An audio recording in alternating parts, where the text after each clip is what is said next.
So it appears that there's this trend where if something you like is criticized, you deem anyone who criticizes it a hater. Now, I have to be very careful when I actually go with this because even sometimes when something I like has been criticized and I defend it, some people have, categorized me as saying that, oh, other people are hating on it. But here's the thing. I try my best to make sure my arguments are as accurate and, pinpoint directed as possible because I know that whatever you say will be used against you. And I'm seeing this trend where when you criticize anything about Spider Man 2, you are now a hater. But here's the thing, I don't buy that nonsense. In fact, if you continue to say it, I'll continue to double down, and you'll probably realize that I'm not really one who is quickly deterred in my arguments. You can distract, you can, throw at homonyms, you could, do strawmans and all that, but all that stuff is child's play. Let me show you something that went on Twitter just a few minutes ago. So apparently, this post from Peter Ovio, many of you know who this account is. This account posts a lot of pro Xbox stuff, and I would say sometimes they hold PlayStation's feet to the fire because, they're in this mix of the conversation. So he posts a video on Amazing Lucas, who made a video that talked about how 100 reviewers played the Spider-Man 2 game and none of them got any bugs. And by the way, I've only gotten 1.5 bugs since I've been playing. I'm almost done with the game.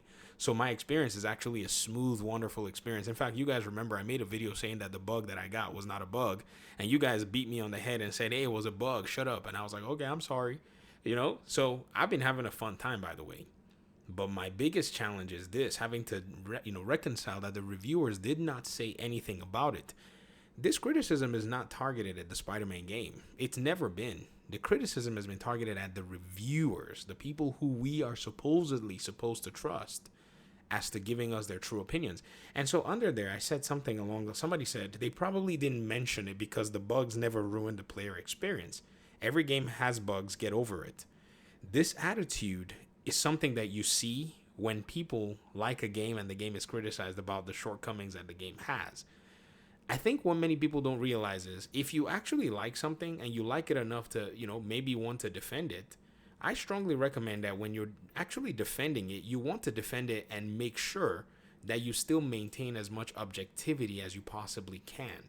Don't sell your soul because you're a fan. You don't need to do that. You could just simply say, I'm a fan of this and this is how I wish to, engage with the game. I just want to ignore the bugs because I'm a fan. Call it what it is. No one's going to beat you. No one paid for the game for you. It's your game. It's your experience. You can do what you want. But we're asking that everybody maintains objectivity when they're criticizing other video games. You see, when I was defending Gotham Knights, everybody was like, oh, you're the guy that's defending Gotham Knights and all that. I made sure that I stood my ground based on the facts that were available to everyone, especially when these reviewers lied about the game. I went after them. I made my videos. In fact, that's when reviewers died to me because the more I started to actually work on these videos, I knew some of you in the community said, hey, make the videos. Like, show us exactly what it is you're saying. So I actually brought my receipts out and I laid them all out to everyone to see. And so in those criticisms, we got to actually start seeing that a lot of these reviewers, their opinions are just based on preference. Because if it was a Ubisoft game that had even half as many bugs as we saw in Spider-Man, I guarantee you, out of the 100 reviewers, let's just say even 5% saw bugs in a Ubisoft game, they would mention it.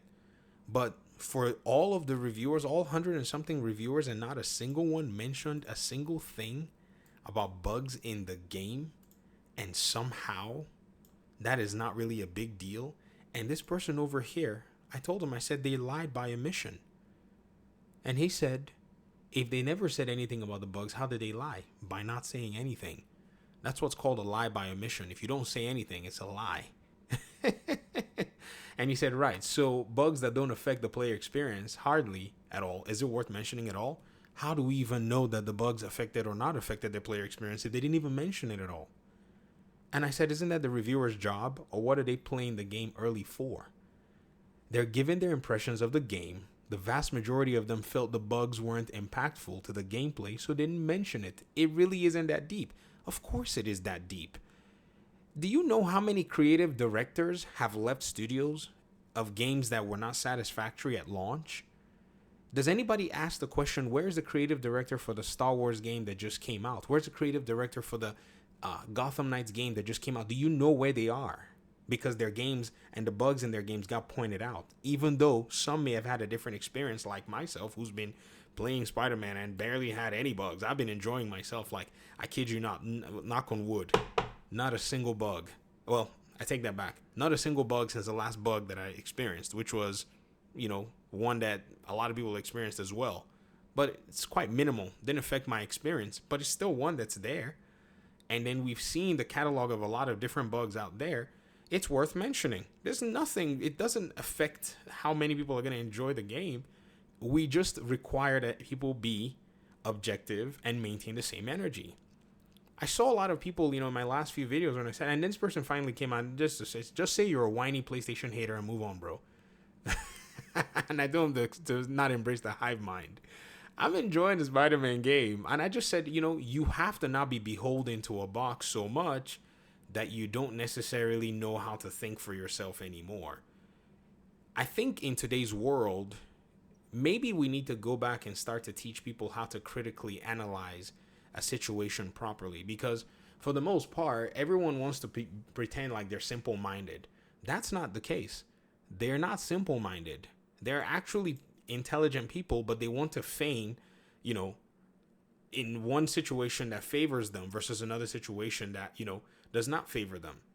Because if this is the case, if this person says that these bugs were not necessarily worth mentioning, could I find anywhere that they've defended other games that the bugs were not really a big deal, or the bugs were on the same level as the Spider-Man games, and it just, was not necessarily a big deal overall, and why people freaking out? Can we find a record of that?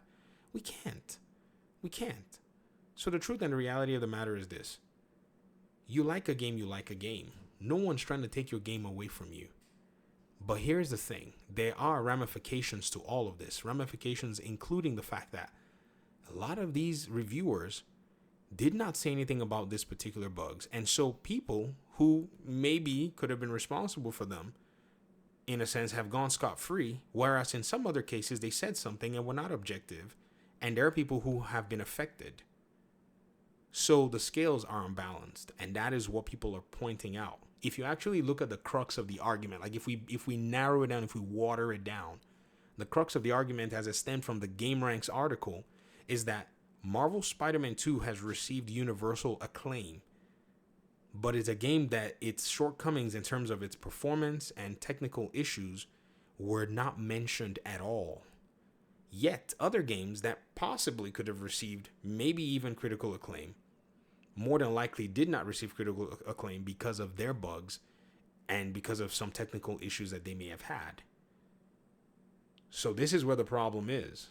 And I think I'm on a mission. I'm on a tirade. We will now refine in the industry, I think, by the time we're done, people like me, people like us, whom we actually think is credible to review video games at the end of the day. But it's your choice who you want to listen to. But at the end of the day, I think there's a lot of credibility issues that we're going to be seeing. Man, I remember very clearly how a lot of these reviewers, how very clearly they absolutely tarnished the reputation of Warner Brothers Montreal. They tarnished pretty much the work of what these developers had done.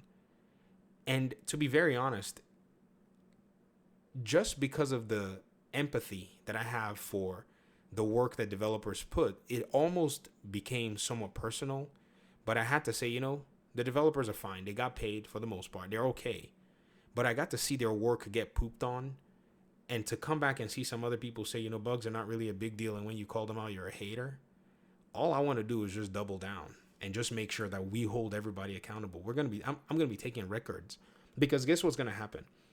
My favorite game is going to come out, another favorite game of mine, and it's going to have bugs. And I'm going to be talking about it in this channel. And people are going to come back and say, hey, this game is buggy. And I'm going to tell them, yeah, but the bugs didn't affect gameplay. So what do we care? Right? I want to be able to say it comfortably because now I want to actually use these arguments to create the rules. That's what I want to do. I want to create a new set of rules because we have to be objective. And if nobody wants to be objective, then we have to be objective about actually saying how subjective we are in our preference for video games and what we will criticize. It goes full circle. Don't you see it? Because first of all, it was a 30 FPS argument. Oh, 30 FPS on the PS5. Oh my gosh, that's just terrible. But then Zelda is going to possibly kick everybody's butt at 26 to 29 FPS. Right? And then Starfield shows up on console and it's 30 FPS. It's a big game, you know?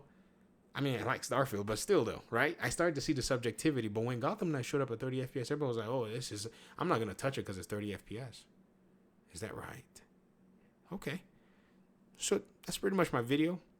Enjoying myself with Spider-Man. It's a fun game. And we'll talk pretty soon. Let me hear your thoughts in the comment section. Peace out.